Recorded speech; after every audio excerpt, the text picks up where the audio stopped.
Hivi mnajua kwamba Tanzania tunanunua umeme kutoka nje hata sasa?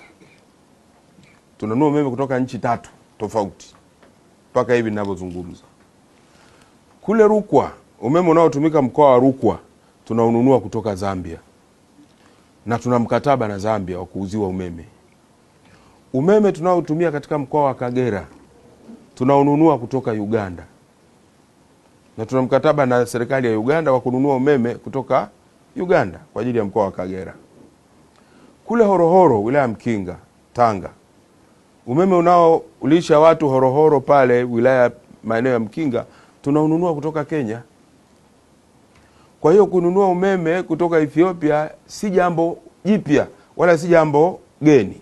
Tunaponunua umeme kutoka Ethiopia, hatuendi kuuchukua kutoka Ethiopia tukausafirisha all the way kutoka Ethiopia tukauleta huku.